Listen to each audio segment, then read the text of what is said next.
Why? The year is 2002. Little baby Ditto is born and it's named Big Dia. There are 4 Metal Gear games released already, and there are still way more to go. Fast forward to 20 years later, where Big Dia has now played Metal Gear Solids 1 through 5, and has now had one of the best gaming experiences of his life. And it was made 4 years before he was born. I'm Big Dia, by the way. I was just talking in second person for funsies. Metal Gear Solid was released in 1998, and it is easily one of the coolest and most creative games ever made, hands down. Builds off of the world that was established in the MSX games, and lives up to the expectations of a transfer from 2D to 3D. And, oh, yeah, totally forgot to mention, not that many people know this, but there are 2 Metal Gear games that came out before Metal Gear Solid. Metal Gear, no Solid, was released in July 13th, 1987, and Metal Gear 2, Solid Snake, was released on July 20th, 1990, which means that Metal Gear Solid was released 8 years after the previous release. Metal Gear Solid would have been released a lot sooner, but Kojima was working on Police Knots, and Konami didn't want to release the next Metal Gear game on the 3DO, because it was a bad console. However, Kojima didn't want to give up on a Metal Gear sequel just yet. Metal Gear was the first game that Kojima made at Konami, so Kojima and crew in 1995 started work on a little itty-bitty game. You may have heard of it. It's titled Metal Gear Solid. The Solid being a reference to the 3D graphics and overall dopeness. Side note. All caps, ×2 font, 4 exclamation points. Kojima is a very big and important game dev because he likes movies a lot, and he doesn't treat his employees like mules, unlike other game devs. Side note. All caps, 2 font, 4 exclamation points. He brought Lego sets to the workplace to help his team visualize the settings and areas in the game, which backfired on him when he brought his son to work, and then his son went back home and told his wife that Dad was playing with Legos. That's a real thing. I bought the Metal Gear book for that fun fact, and I'm glad that I was able to use it. And I'm throwing it away. Now, the year is 1998. To be more specific, it is September 3rd of 1998. Metal Gear Solid is released, and the whole world stops rotating in a moment of silence, for the world has just been graced with one of the most iconic, charming, and overall, pieces of art.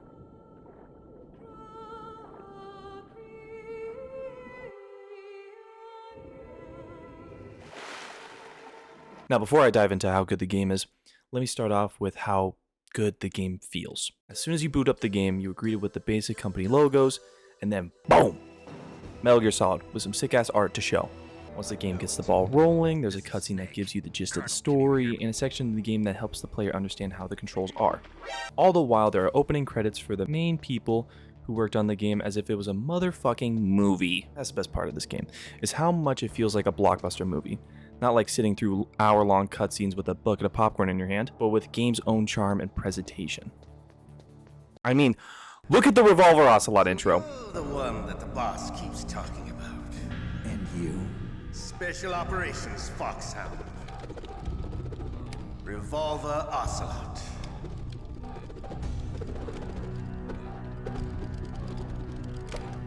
I've been waiting for you, Solid Snake. Now we'll see if the man can live up to the legend. Shit is fucking dope. He's the greatest handgun ever Something that is also awesome, but a little janky, is the gameplay. Let's start with the good. Throughout the game, you are given new items and weapons to experiment with in combat and in exploration. My best example of this was that there were some lasers that I need to get past, and I didn't have any thermal goggles to see the lasers, so instead of not being able to progress without the goggles and backtracking, I used cigarette smoke instead to see the lasers. This game was 500 kilobytes and came out in 1998.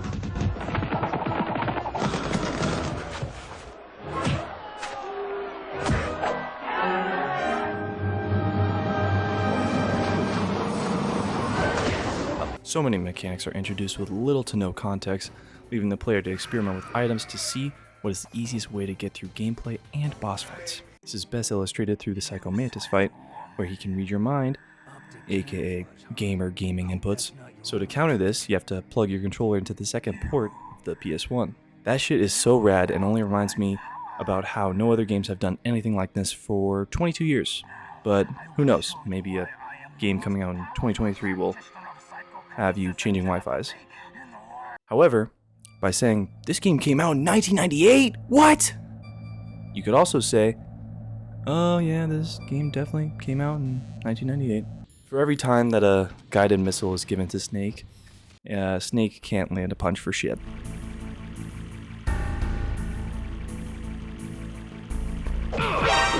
Snake can't shoot all that well, and you can't seem to land all those inputs. Not to mention that there are sections of the game where there's very tedious backtracking, and sections where you just kinda stand there for a little bit.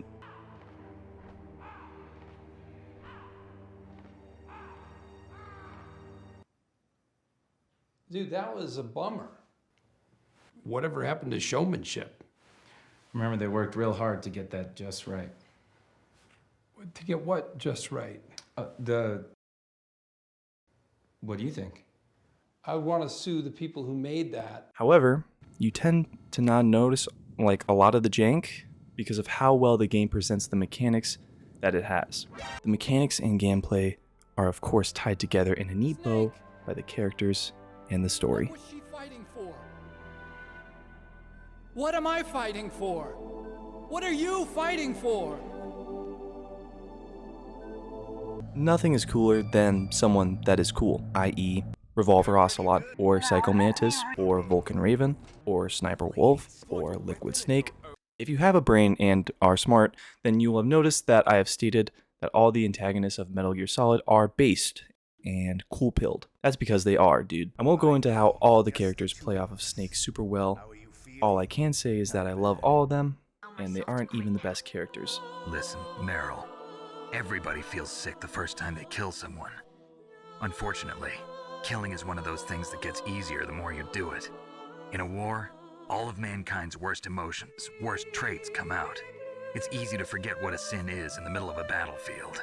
Solid Snake is possibly one of the best gaming protagonists ever, and I blame that on the rise of cool, middle-aged men.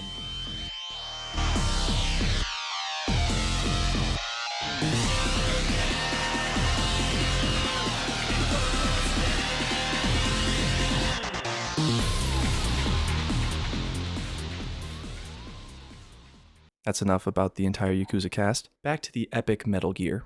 Even though Solid Snake is a beautiful protag, and casting David Hayter as Snake was probably the best idea ever conceived, he still isn't the best character in the game.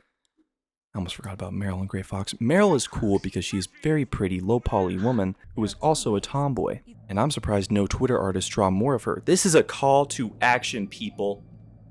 Jesus. Anyways, Gray Fox is a cyborg ninja with trauma, need I say more. You can choose to kill Meryl or not, but it doesn't matter because she lives anyway. Hooray! I love Metal Gear Solid 4. Now, back to important shiz. The best character in the game, without a doubt, hands down, is Hal Emmerich, aka Otacon, the guy who should have been in Smash Bros. This dude becomes bros with Snake, and is another self-insert of Kojima. Snake was the first one. And has generational trauma because his grandfather invented the atomic bomb, and doesn't want to continue the family heritage of creating mass destruction, which makes it even more tragic when you learn that he was tricked into making Metal Gear Rex, the newest bipedal atomic weaponry perfect for destroying humanity.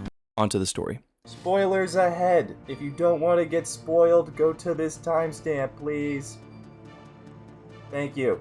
Military group Foxhound, led by Liquid Snake, have taken over Shadow Moses Island with the intention of detonating a nuclear bomb. So, the United States sends in Solid Snake to take care of it.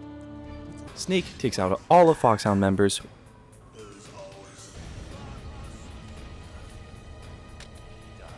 with the help of Otacon, Meryl, and his shitty Codex squad. Through all of this, the game covers how war has been inconstant in humanity, and how nuclear weapons are just another product of war. Once Solid beats Liquid, yeah, you get it, rock beats scissors, haha. The true meaning of the game shines through the clouds. that you shouldn't be ruled by your genes, and you should live your life to the fullest. Give your life its own meaning. And it's even better because Solid Snake was like the inferior clone to Liquid Snake, and it's like, oh my god. Okay, so the characters are dope, the story is cool, and the gameplay is a coin toss. But how's the music?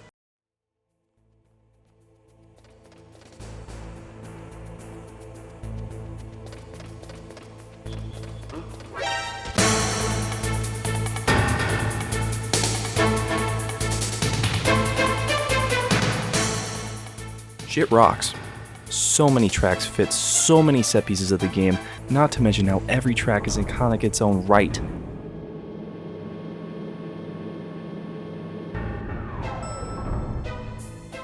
But Encounter is just mwah. It is the Metal Gear song of all time.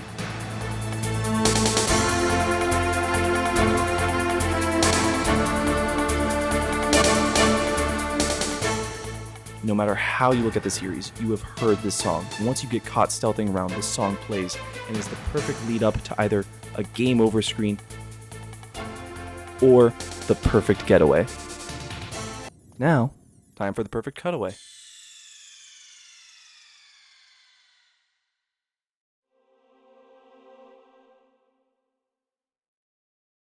Ah, shit.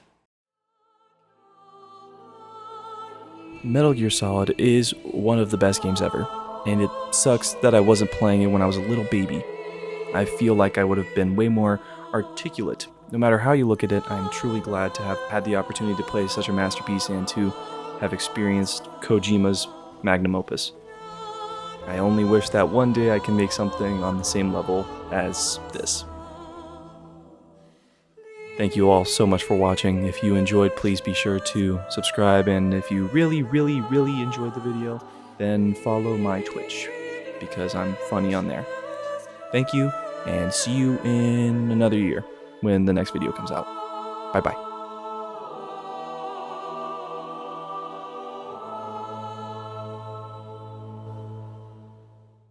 You mustn't allow yourself to be chained to fate, to be ruled by your genes. Humans can choose the type of life they want to live. The important thing is that you choose life, and then live